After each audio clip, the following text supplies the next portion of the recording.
your access point to Washington, I'm Ayesha Tanzeem. We all read the news about Pakistan, and some of you live it daily. No electricity, no gas, petrol prices through the roof, killings, kidnappings, extortion, corruption, and on and on and on. But today we'll talk about a different kind of story, something that sounds so mind-boggling, especially when you put it next to the current news cycle, that it is almost unbelievable, even to those who are at the helm of it. Let's listen to this. I have to say, from the beginning, I thought it was a mistake. And one of the greatest experiences of my life, one of the greatest learnings, is Pakistan is one of the up-and-coming entrepreneurial nations of the world. And 10 years from now, it will be the Turkey of the region, without a doubt. Today, we tell you the story of the Pakistan 100, the companies that are going to make Pakistan the next Turkey of the region, according to Ann Habibi, the woman you just heard.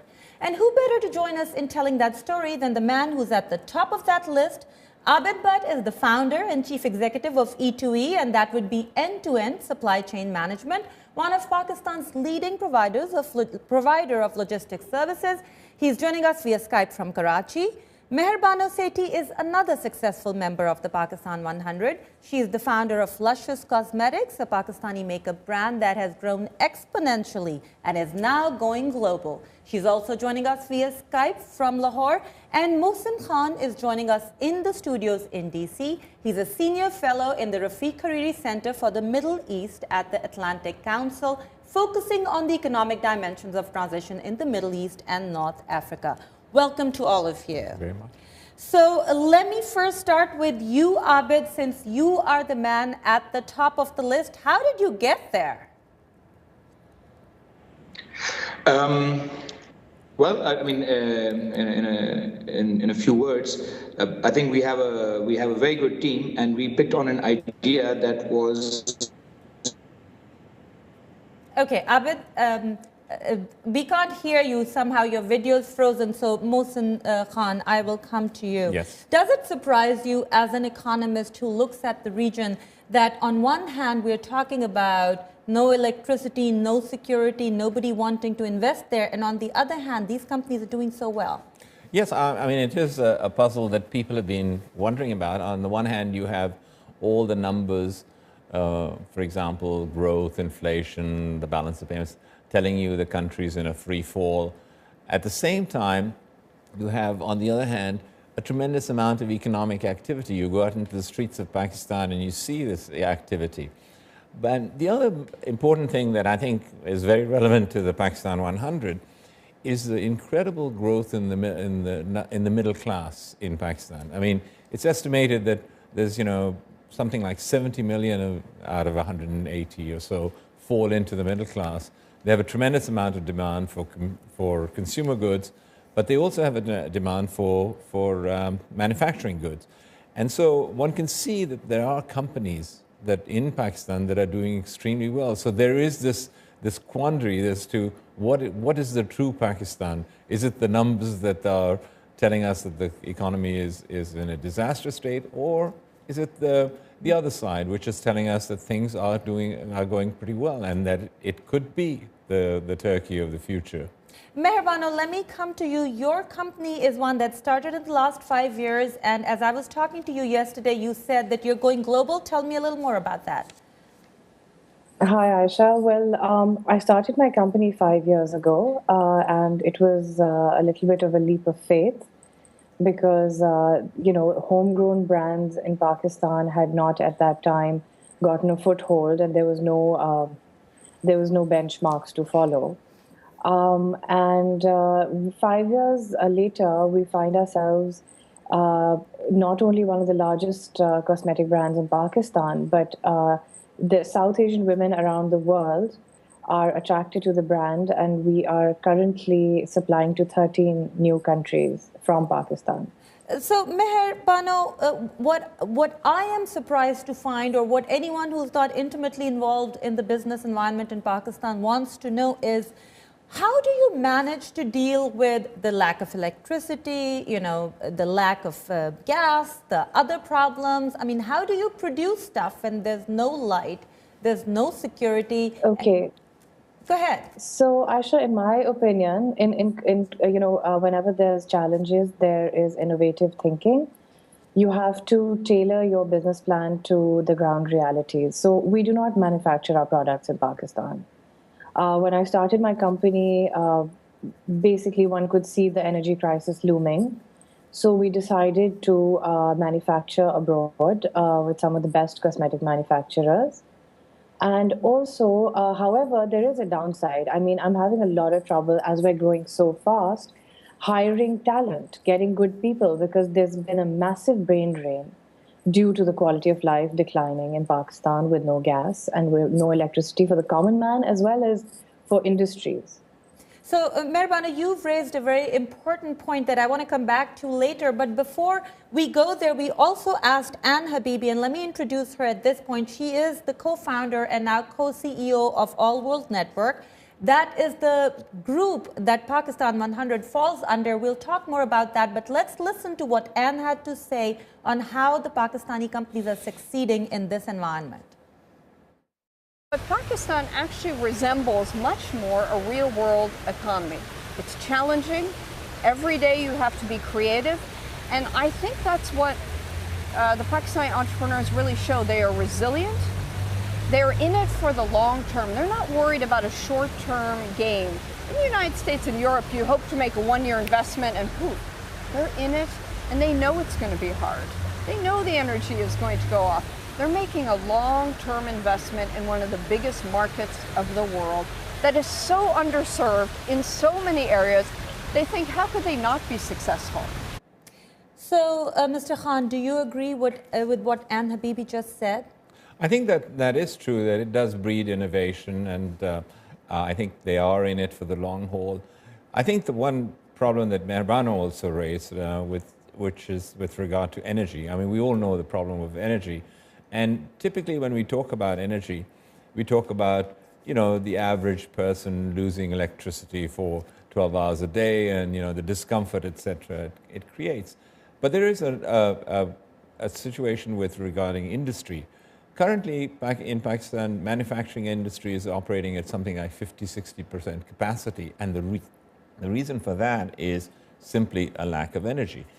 So if you're growing at 3%, right now, because of a lack of energy, a few years ago, you were growing at 7% because of capacity utilization. So I think, if you like, security, politics, and energy are the major constraints that Pakistani entrepreneurs face right now. So, Mehrbano, do you think that if you didn't have the energy problems in Pakistan, if you could manufacture in Pakistan, that you would grow faster, or it would be easier to do business for you?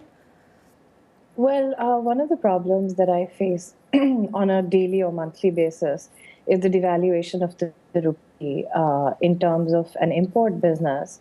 That is quite a challenge, trying to keep your pricing stable. And I wouldn't say that I would shift all of my production to Pakistan, but if I could have a 40–60 or a 50–50 production here and abroad, my bottom line would definitely benefit from it. Okay, Abid, we have you back on the phone. Unfortunately, not on Skype. We lost your Skype. We'll try that again. But before we even go on, tell us a little bit about your company, what you do. We talked about the energy and security problems in Pakistan. How much of that is a big problem for your company? Well, look, I mean, at the end of the day, energy is one of the, and security are these are two things that will have effect on businesses in general and business confidence, in general. But there's so many opportunities in Pakistan of things that aren't happening here that are available, products, services that are available in the Western world, in the Far East that aren't available in Pakistan, and so you can, if you're entrepreneurial, you're like a kid in a candy store if you're in Pakistan, because there's so much you can do. For example, in 7 years since I've come back, I've went to my fourth venture, and all of them have been very successful. And the reason for that is that all we're doing is we're working professionally, we're working diligently, but at the end of the day, we're just replicating what's being customizing what's being done abroad a little bit, but basically replicating right? I mean, I'll give you an example. Our primary company is a logistics company, and there are about 15,000 logistics companies in Pakistan, but none of them provide a one-stop shop solution, and this is very common abroad. And 7 years later, we're now in the top. One of the top 3 or top 4 logistics companies in Pakistan, and we're still the only one that provides. You're the only one that provides the one-stop shop. Now, Abid, before we even move forward, since we haven't done so, I want to talk a little bit about what Pakistan 100 really is. And because the first time I heard the story, I was baffled, honestly, because I cover business news, but not to the extent. The Pakistan 100. Tell me how you heard about it, and what is it? I mean, I didn't really hear the question properly, but I'll try to answer it. Pakistan 100, for me, it's all about visibility economics, which basically means that through organizations like All 100, companies that are participating in this sort of network have access to companies abroad, more capital, better people, and a larger base of customers. So this this is exactly what's happened. What's happened to us with this when we joined All World. I'm not saying it's all because of All World, but we're one of the All World babies. We were only doing something like $4 or $5 million when we first entered All World. Now last year we did 75. So in 3 years, this is what I'm not saying All World has achieved all of that for us, but it's helped. It's helped. Okay, Mehrbano, let me come to you and let me tell our viewers and our listeners what Pakistan 100 is.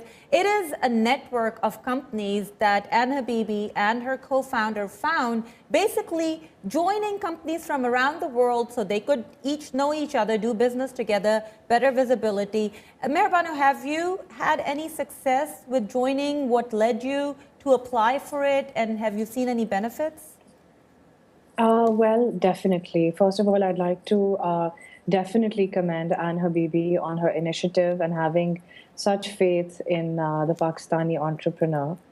I was referred to it by a friend of mine from the Daud family, who's also a big part of sponsoring Pakistan 100 in Pakistan.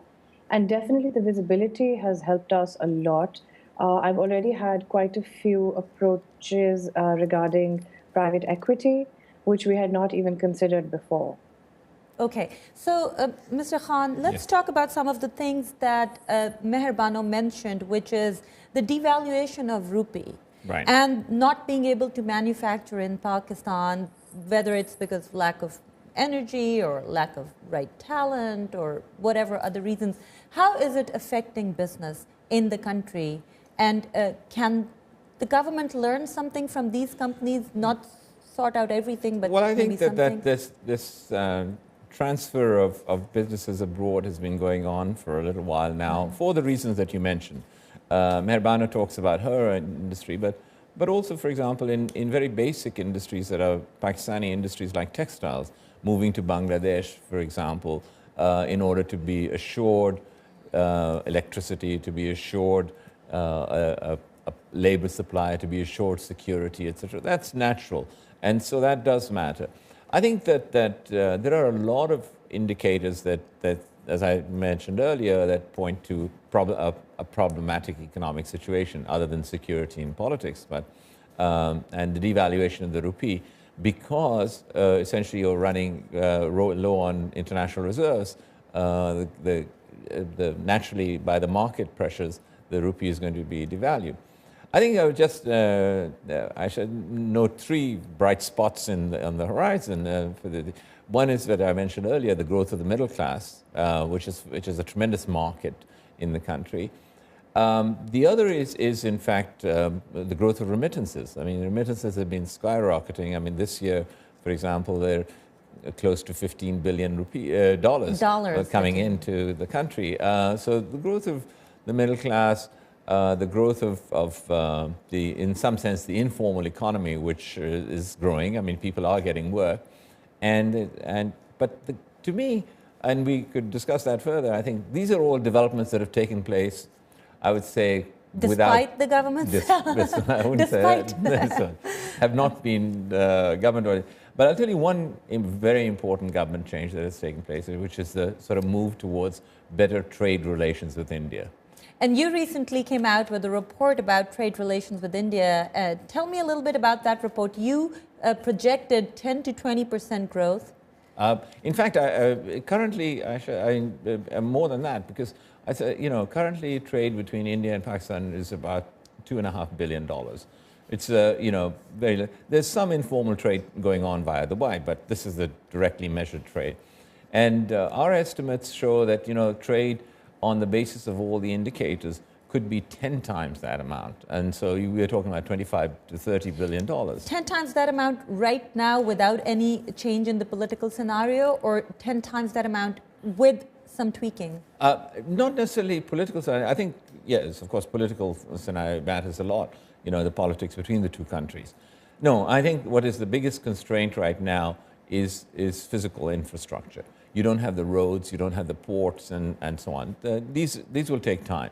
But I'm saying if you project down about 5 years from now and you get all that infrastructure in place, then I think trade could be 10 times as much as that. And this project that we were doing was going on, has been going on for a year and a half, and is continuing.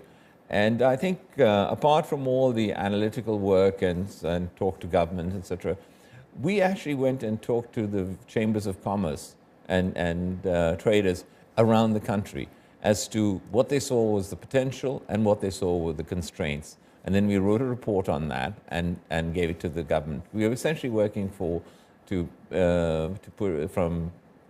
help the Pakistan Business Council and the government in there. So let's talk to the two business people that we have here. Abid, if we still have you on the phone, are you thinking of... And I would just like to follow up on that. I mean, what Mr. Khan is saying, actually coming from someone who's on the ground and related to ports and ships and stuff like that, I have to tell you that Pakistan is actually, if trade relations with India improve and if the border opens and we get rid of these non-tariff barriers that are also sort of in the way aside from the tariff barriers, I think Pakistan is so uniquely placed because contrary to what Mr. Khan is saying, Pakistan actually has underutilized ports, and India has ports that are totally crowded and clogged up. So potentially, Pakistani ports can be used for northern Indian cities, northern India, and Pakistani roads, which are actually, I think, having a trucking fleet, I can tell you they're not that bad if you compare them to Bangladesh or you compare it to India even. And Pakistani roads can be used, the old Silk route can be revived, and Pakistani roads can be used for the go-between between Indian goods between India and Central Asia, Afghanistan. All these countries, Uzbekistan, Tajikistan, Afghanistan, and Kyrgyzstan, so, all of these countries is it not have happening? Pakistan as the closest port to all of them. So, Abid, is it not happening right now because of the political tension between the two countries? Well, right now, the Pakistan-Afghanistan trade agreement, which has been signed and agreed by our cabinet, has not been put into place for various sort of reasons, bureaucratic reasons, and that's been done. It's been something like 13, 14 months since the thing was agreed. Maybe Mr. Khan can shed some light, but I don't. For some political reasons, for some bureaucratic reasons, it's not been put in place on the western side. On the eastern side, it's very cumbersome. Right now, the way the rules work, that Pakistani trucks have to unload their cargo once they cross Wagah on the Atari side, and an Indian truck will take that cargo in. So that's very cumbersome, and it's not very it's not very practical. It's still happening, but you can't go mad on that. I mean, there's only so much you can do. So of course, with trust and with more secure ways. And what you describe right now with the trucks unloading and loading with an Indian truck, that obviously has to do with politics because there seems to be no other reason for that. So let me go to Mehrbano. Mehrbano, are you thinking of, is India one of the countries that you are either already selling or thinking of expanding into? Yes, we've just completed a deal with one of the largest cosmetic and personal care goods distributors in India.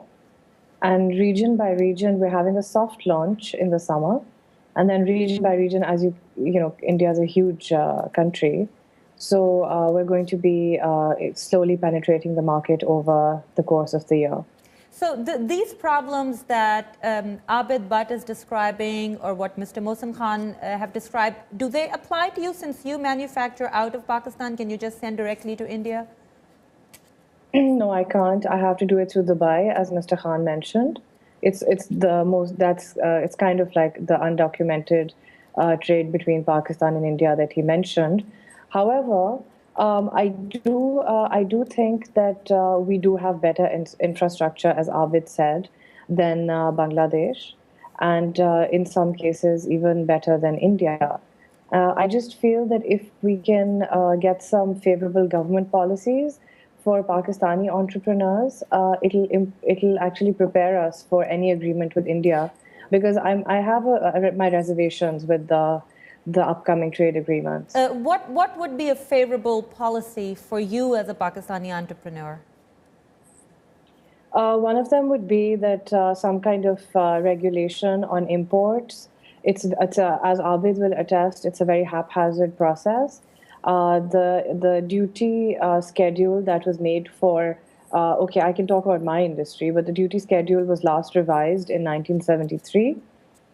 Okay. There's been no revision on tariffs. And we'll come back to some of your reservations about the upcoming trade agreement. But Mr. Khan, I want to ask you, these things that these entrepreneurs have described, obviously you have mentioned some of this in your report. You've talked to the Pakistani Chambers of Commerce.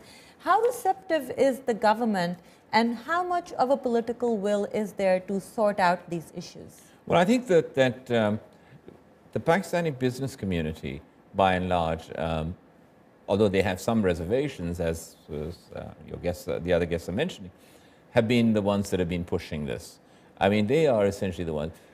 Then came the political parties and the government. And the government, in fact, realized that, essentially, it had to, in fact, to develop, for long-term development, had to have access to this large and growing market. India, on the other hand, saw this early, not only as Pakistan a good market, but as they are looking at transit routes through Pakistan to the Central Asian countries, China, Afghanistan, and so on. So there's a win-win situation for that. But I will say quite openly that for a long period of time, no discussion was taking place, and that was primarily because it was thought that the military in Pakistan opposed the idea of opening up trade. Indeed, perhaps they did, but in our discussions with them, with the military people, they realized as well that economic trade with India was essential for the development of Pakistan. And so right now, virtually everyone is on board. All the political parties are on board. Businesses, except for we shouldn't mention them, some businesses will be hurt and therefore are not. But by and large, businesses are. Agriculture, to some extent, says that we have barriers because the Indians subsidize agriculture a lot, and so we're at a disadvantage. But this is a process that I don't think, let me put it this way, Ayesha. 3 years ago, or 2 years ago, nobody would have thought that this would happen in 2013. Now, in 2013, we're getting very impatient. Well, why isn't it happening faster? I mean, so this is a question that, but it will happen. I think that no one, as far as I know, other than perhaps some ultra-nationalists in the country, have opposed this idea. And actually, some experts that we've talked to have said that better trade relations will automatically lead to better political relations, because once you're involved in each other's economies, it's kind of like America and China. They're not going to go to war because they depend on each other. Yeah. But Abid, I want to come back to the success of companies like yours and like Mehrbano's, and I am sure you'll attest to it that there are more than 100 companies in Pakistan that are doing well. I read on the All World website that they're thinking of doing the Pakistan 250. But before I go on to talk about that, you guys initially were placed within the All World Network in the Arabia 500, and here is why. Let's listen to what Ann Habibi had to say about that. We made a bold decision, which was to put the Pakistan 100 in what we call the Arabia 500. This is the Middle East, North Africa, and Turkey, and we put Pakistan in there. Why? Because the rest of the region needs to get to know the new Pakistan. and the new Pakistan needs to be integrated into the rest of the region. So there's also a much bigger regional play. Also, Pakistan will now anchor what we call the South Asia 250. So Pakistan will be a very unusual country. It will go towards the west as part of the Middle East and North Africa, and then towards South Asia. We believe Pakistan is one of the greatest growth and investment opportunities for the next 10 years. So we want to be part of the South Asia program and the Arabia program, and maybe its own 500. So Abid, in the South Asia 250, do you hope to be at the top of the list again? I mean, no doubt. Pakistan, in terms of nominal growth, I mean, if you talk about nominal growth, yeah, I think we will surpass our counterparts to the east. But I mean, I do believe that there's a lot that, in addition to just physical trade, there's a lot we can learn once from the Indian companies once they do join up the Pakistan 100 with the with the Indian companies. And there's a lot to be gained. I just have one more point on this front. I just think that trade can improve and business interaction will improve the political situation as well. But for businesses, what we don't want is we go down a path and then because of one incident or one event we have to reverse. We have to go in reverse gear. That's something that I'm wary of, and I'm sure my counterparts on the other side are also very. And I'm sure you're mentioning the event that happened in Mumbai, the Mumbai attacks, that the whole political relationship between the two countries crumpled. But Abid, what I want to ask you is, since you've been so successful against all odds, has anyone from the government approached you and said, hey, what are you doing? Can you teach us? Can you help us teach other companies? Have you been involved in something like that, either on a government level or on a private level? Absolutely. On the private level, I mean, there's an institute today. In fact, today I was at IBA. They have an entrepreneurship program that Aman Foundation has set up for them. And I was there, mentoring some entrepreneurs. I'm part of some similar things with the Acumen Fund in Pakistan. They have a global leader program, where they're making social projects, entrepreneurial as feasible, financially feasible as possible. So there's a lot to do, and I'm actually investing in sometimes in some of these projects also because actually they do make business sense. So as I was telling you earlier, being in Pakistan for me is like being a kid in a candy store. There's so much to do. You just don't know, and that's not how it's perceived around the world. But you're trying to change that perception. Mehrbano, I want to come to you. There are a lot of people in Pakistan who write to us on Facebook, on social media, who say there are no jobs. What do we do? Is there something that you want to tell them? Well, what I'd really like to tell them. Okay, so your Skype is frozen, so we'll come. On it. Okay, Mehrbano, we'll come right back to you. Abid, same question to you. Could you repeat the question again? Yes, I was saying there are a lot of young people who write to us who are concerned that after their education they won't find jobs, they don't know what to do. Is there something you want to tell them? I mean, I want to tell them that do your own thing. Why would you want to look for a job? Do your own thing. I have a saying that was quoted quite a lot in the press here, which is "Paan ki dukaan ho, lekin apni ho," which means that even if you have a small corner shop, it should be your own. And unfortunately, that is all the time we have today to talk about this issue. I thank you all so much. Abid Butt of E2e, Mehrbano Sethi of Luscious Cosmetics, and Mohsin Khan, an economist who recently came out with a report on India-Pakistan trade. Thank you all for tuning in, and I hope you tune in again for another episode of Access Point. But do not forget to leave your suggestions, your ideas, your comments. We read each and every one of them. Goodbye.